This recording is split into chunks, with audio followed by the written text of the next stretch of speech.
Let's talk about what to text your ex after no contact. But first, my name is Clay with ModernLove.life, where we help you get the great loving relationship that you're looking for without having to play mind games, without having to play hard to get, and without having to pretend to be someone or something that you are not, because you deserve to be loved for the unique, amazing, and wonderful person that you are. And if you agree with me, do me a favor by hitting the thumbs up button for this video and by subscribing if you're not already subscribed to the channel.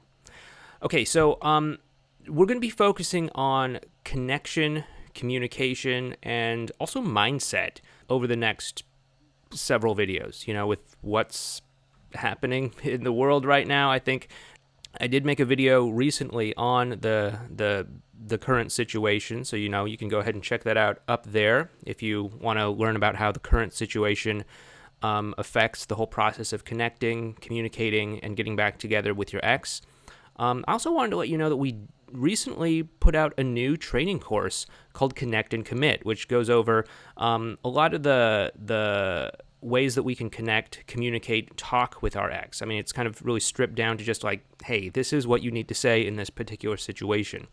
There is a lot of theory and emotion and understanding about the dynamics that are happening underneath the surface that are, you know, baked into this. I'm not going to go over all of that. I'm really just here to tell you what to say and to help you make that move to the next step. So if you want to learn more about Connect and Commit, that's down below. You can learn more about that. Not going to hard sell you that here. But anyway, let's talk about what we're here to talk about, which is what to text your ex after no contact. Okay, so you know you've done no contact. Hopefully you've done active no contact, and you have completed that, you know, either passive no contact or active no contact, but you know, you've done it and you're ready to get back in communication with your ex. So, well, first of all, you know, I hope that you're not just cutting contact with your ex and hoping for the best, because that is a tough spot to be in. Let's just put it that way. You're not really doing a whole lot to inspire your ex to want to get back in communication with you. If you need to learn more about, you know, my take on the no contact rule, active no contact, passive no contact, all of that, please check out this playlist on the subject up there. But with that being said, okay, let's get into this. So you're in a good spot now. You know, you're out of damage control mode. You have hopefully been practicing advanced relational skills and have a pretty good ability to connect with someone else. What do you text your ex? Okay, so there's a couple different things we need to understand here first, and that is what sort of context are we reaching into? Now, granted, you've been out of contact with your ex for a while now, so we don't really know what their mood is. We don't really know how they're feeling. We don't really know where they're at emotionally. We can kind of guess, you know, if the last interaction that the two of you had was like a big fight or something like that. We can kind of guess that, you know, maybe they don't have the greatest opinion of us. If the last interaction we had with them was, you know, kind of okay, then maybe things are kind of okay.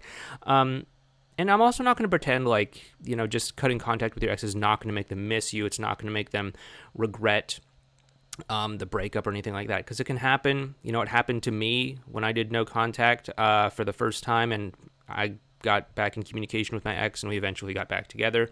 But you know, it's not a guaranteed thing, which is why I don't like passive no contact.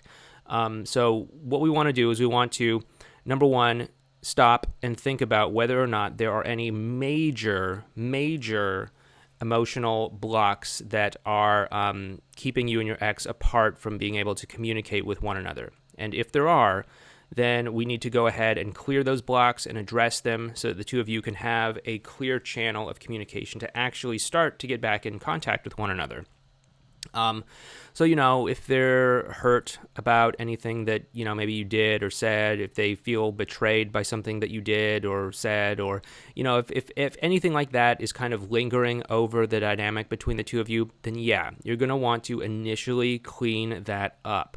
So, you know, we have strategies for this. We have the fresh start technique. We have all sorts of things. But, you know, whether or not you use any of the strategies that we talk about in our trainings, or whether or not you just, you know, want to do this yourself, you want to directly address the emotions that your ex is probably feeling. You want to directly address those emotions and do what you can to clean those up, okay? That's the first thing that you absolutely want to do. especially if there's some sort of big emotional heaviness hanging over the two of you. If there's no big emotional heaviness, if it's just, hey, I just did no contact, hey, no worries, we can go ahead and move forward. So that's the second possibility, which is that your ex is not holding on to big emotional heavy stuff, at least as far as you are aware. So if that's the case, then we still have this mysterious emotional state that your ex is in right now. Because again, you haven't contacted them for, a month or several weeks or whatever it's been.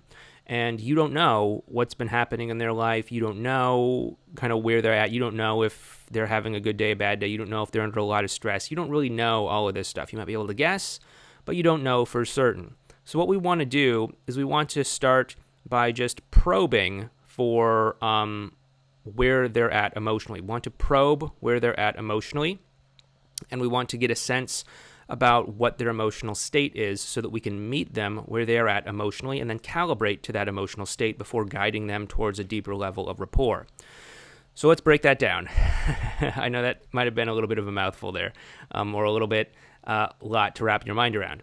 So the first thing you want to do is you want to just gently ask them a question, just something to start a conversation, something to get them engaged with you. Because right now we just want to go from not talking to one another to talking to one another. And then from there, we can start to get a sense about where they're at emotionally. So, anything topical, anything just to kind of get the ball rolling is a great way to go ahead and do this sort of stuff. Now, obviously, there are things you want to avoid. You want to avoid bland things like, how are you, what's new, how are you doing, things like that for obvious reasons. And then based off of how they respond or don't respond, we want to calibrate to where they're at emotionally. In a different video, we're going to talk about what to do if your ex doesn't respond. But for now, we'll just take it as a given that they're going to respond. So when they respond, we're going to feel into their response to get a sense about what their emotional state is. And as we get a sense about what their emotional state is, we can kind of meet them where they're at. So we obviously want to start by empathizing with them, relating to them, connecting with them, having a sense of understanding for where they're at. Now, we don't necessarily want to sit here and dwell here forever. Like if they're having a bad day, we don't necessarily want to sit here and dwell here in this, bad mood indefinitely, because we want to kind of steer our ex towards deeper levels of communication, having a positive interaction with us and all of that. So at that point, what you're going to want to do is you're going to want to take control of the conversation, start asking them questions that will pull things down to an emotional level if they're not already down on an emotional level. And then we want to use what we call relate and reward strategies to kind of meet them where they're at emotionally, shift the conversation to another conversation topic so that we're not just talking about surface level interactions and we're talking about more deeper, meaningful interactions. And then we want to just kind of share things ourselves, because the more we share, the more it encourages them to share, and the more we create this sort of what we call a virtuous cycle, the opposite of a vicious cycle, that allows the two of us to actually bond on an emotional level. Okay, that's a lot. So, but let's not get too far ahead of ourselves. There are definitely a lot of moving parts here, and we can probably make videos on each one of these individual parts. But the main thing here is just to get things going to the next step. We don't want to try to get our ex back immediately after no contact. That's not the purpose of getting back in contact with our ex. It's just to get to the next step.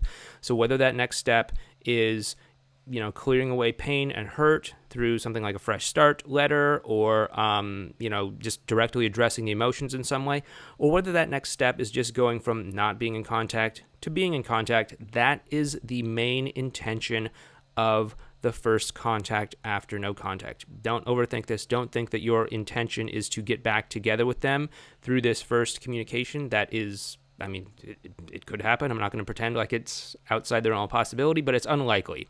What we want to do is we just want to break this up into the next logical step, which is most likely just to get back in contact. And so when you think of it that way, you don't have to overthink this. You don't have to overanalyze it. You don't have to stress out about it too much. So anyway, hope that helps you out. Once again, this is Clay with ModernLove.life. If you like what we're doing here, make sure you give this video a thumbs up, and be sure to subscribe to the channel if you're not already. Also, if you want a little bit more help connecting and getting the conversation going between you and your ex, be sure to check out Connect and Commit, link down in the description below. But once again, if you want more advice on how to text your ex, please make sure to check out this series over here, or you might also want to check out this video that I made over here as well too. But once again, thank you so much, and hope you are safe, hope you are healthy, and I'll talk to you next time. Take care.